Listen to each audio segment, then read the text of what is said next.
কি করলো, এই কথাটা মেয়ের মাকে বলে দিল। এবং মেয়ের মা কি করলো, ছেলেটাকে ফোন করে বলতেছে যে তুমি একটু আসো, তোমার সাথে আমার একটু পার্সোনালি কথা আছে। তখন ছেলেটা গেল, যাওয়ার পরে মানে মেয়ের মা বলতেছে যে তুমি এই কথাটা কেন বলছো, এটা বলা কি তোমার উচিত হয়েছে কিনা, তুমি চাইলে এখনই সবকিছু সমাধান করতে পারো। মানে এটা শুনে মানে ছেলেটা অবাক হয়ে গেল যে কি রে, আমার ব্যাপারে কি হয়েছে না হয়েছে, উনি আমার এগুলা বলার কি, উনি হলো শাশুড়ি, শাশুড়ি কেন আমার সাথে এভাবে ডিরেক্টলি কথা বলে, এটা তো উচিত না, যেখানে আমার শ্বশুর আছে বা ওনারা কথা বলতে পারে, উনি আমার সাথে কেন কথা বলবে। এটা ছেলের কাছে খারাপ লাগছে। বাট তারপরে ছেলেটা ওনারা শুধু এতটুকু বলে যে আপনি তো আমাকে এসে কথাগুলো জিজ্ঞেস করাটা উচিত না, বিকজ আমি তো নর্মালি এখানে ইয়ারকি মস্কারি করছি, এগুলো করাই যায়, ঠিক আছে। এখন তার ওয়াইফ প্রেগনেন্ট ছিল, সে অনেক হ্যাপি হয়েছে যে তার ওয়াইফ প্রেগনেন্ট। ধরেন স্বামী স্ত্রীর মধ্যে ফোনের মধ্যে রোমান্টিক কথাবার্তা বা একটা কেমিস্ট্রি জমে, একজনের প্রতি একজন যে ফিলিংস গুলা শেয়ার করে, কিন্তু মেয়েটা ছেলেটাকে ফোনও করতো না। ছেলেটা ফোন দিয়ে যদি একটা কথা জিজ্ঞেস করতো যে তুমি আমি কেমন আছি, এটা তো একটা জিজ্ঞেস করবা, মেয়েটা বলতেছে যে আপনি আমাকে ফোন দিচ্ছেন তার মানে ভালো আছেন, এটা জিজ্ঞেস করার কি আছে।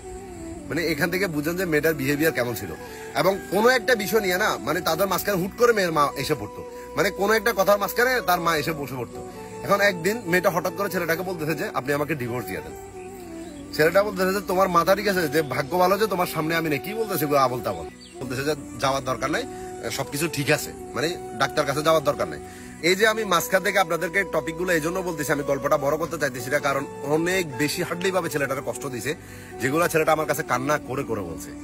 আর এইসব কিছু কেন বলছে, বা আমি গল্পটা শোনার পরে প্রথমবার বন্ধু ছেলেটা তো ধোয়া তুলসী পাতা, তাহলে তার সাথে কেন এমনটা হলো, আসলে এমনটা হওয়ার পিছনে একটা রিজন ছিল, সেটা গল্পটা শুনলে বুঝতে পারবেন। দেন একটা সময় কি করলো, নর্মালি একদিন ফোন করে ছেলেটাকে অনেক আজে বাজে ভাবে কথাবার্তা বলতেছিল। আর মানে মেয়েটার খেয়াল যে সে তার সাথে থাকবেই না, এখন না থাকার জন্য যা যা করার দরকার সে সবকিছু করতেছে। আর এর মধ্যে একদিন ছেলেটা যখন দুপুরবেলা ফোন দিল, দেখতেছে যে মেয়েটা হসপিটালে, আর পরে বলতেছে যে বাবুটা আর নাই। তাহলে তো ছেলেটা বললো যে তুমি তো তাহলে অনেক খুশি, তোমরা পরিবার যেটা চাইছে সেটা হয়েছে, তো সবাইকে মিষ্টি খাওয়াও। এটা পরে ছেলেটাকে আজে বাজে কথা বলে ফোনটা কেটে দিল। পরে বাড়িতে গেল, মেয়েটাকে নেওয়ার জন্য অনেক চেষ্টা করলো, কিন্তু মেয়েটা কোনো মতে যাইতে রাজি না তার সাথে। পরে তাকে ডিভোর্স লেটারে সাইন করে ডিভোর্স পাঠিয়ে দিল, বিভিন্ন রকম আজে বাজে কথাবার্তা বলে। এখন এই যে সম্পূর্ণ প্রসেসিংটা হয়েছে, এটার মধ্যে ছেলেটার ইজ্জত সম্মান তো সবকিছু হারাইলো, তার মেয়ের উপরে যে একটা মানে মেয়েদের উপরে তার একটা বিশ্বাস ছিল, এটা পর্যন্ত হারাই ফেলছে।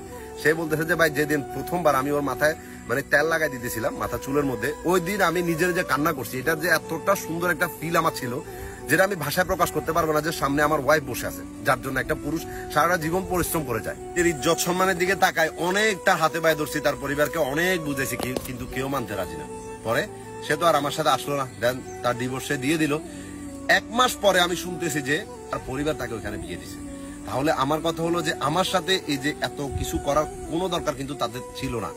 আমার ইজ্জত সম্মান, আমার মেয়েদের প্রতি একটা রেসপেক্ট, সবকিছু হারাই ফেলছি, সবকিছু। এখন মেয়েদেরকে দেখলে আমার মানে যত ভালো মেয়ে মনে হয়, বাট আমার কাছে মনে হচ্ছে যে সব মেয়ে ওর মতো, মানে ওইরকম পরিমাণ হয়ে গেছে। বিকজ আমার লাইফে ফার্স্ট মেয়ে ওই ছিল, যাকে আমি নিজের পরিবারের দিক থেকে সুন্দর করে বিয়ে করলাম। এতটা মানে ছেলেটা বলতেছে যে ওরা এমন করে রাখতেছে যে ঝিনুকের ভিতরে একটা মুক্তা যেমন করে থাকে না, এমন করে।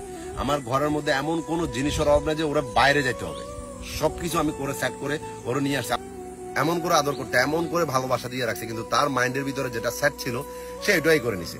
আসলে সে জাস্ট এখানে আসছিল এবং আমার সাথে যদি থাকতে পারবে ভালো মতো এটা চিন্তা করছিল। দেখতেছে যে আমার কাছে আসার পর ওই ছেলেটার কথা বেশি মিস করতেছে, ওই ছেলেটাকে মিস করতেছে, চিন্তা করলো যে এর সাথে তার থাকা যাবে না। আর এই সম্পূর্ণ প্রসেসিং এ তাকে তার মা সাপোর্ট করছে এবং এই জন্য আমাদের সংসারটা ভেঙে গেছে। এখন ছেলেটার একটাই প্রশ্ন যে যদি এমনটা তার মাথার মধ্যে সেট ছিল, তাহলে কেন শুধু শুধু আমার লাইফে আসলো। ব্রাদার, আমি তোমার একটা কথা বলি, সে চিন্তা করলো যে তোমার কাছে সবকিছু আছে, তার পরিবারও চিন্তা করলো যে তোমার কাছে গেলে সে সুখী থাকবে। কিন্তু যখন তোমার কাছে সে আসছে, তখন সে তার পুরনো মানুষটাকে অনেক বেশি মিস করতেছে। ভাবলো যে হাজারো স্বর্ণ গয়না এগুলো আমার কাছে কিছু না, যদি ওই মানুষটা আমার কাছে না থাকে। তখন সবকিছু ঠোকর মেরে সে তার কাছে চলে গেছে। আর এই সম্পূর্ণ প্রসেসিং এ সে তোমার কথা একবার চিন্তাও করে না, সে শুধু তার দিকটা চিন্তা করছে। বিকজ সে এবং তার মা সম্পূর্ণ রকম কিরকম মাইন্ডে নারী ছিল এটা বুঝতে পারতেছো তুমি। আমি আর কি বলবো ভাই, তবে আপনার জন্য মন থেকে দোয়া রইলো, যেটা হয়েছে এটা হয়ে গেছে। এটা ভাবি না যে প্রত্যেকটা মেয়ে সেম হয়, কিছু কিছু মেয়ে আছে যেগুলো শুধু হাজবেন্ডের ভালোবাসার জন্য ছটফট করে। আপনার লাইফে ওরকম একটা মেয়ে আবার আসবে ইনশাল্লাহ। আমি আপনার জন্য মন থেকে দোয়া করলাম। আর মেয়েটার কথা কিছু বলিয়ে না, জাস্ট খবর রাখুন তার জীবনে যেটা হবে এবং যে সেটা দেখবে, আমি বলতেছি দুনিয়ার বুকে দেখে নিবে।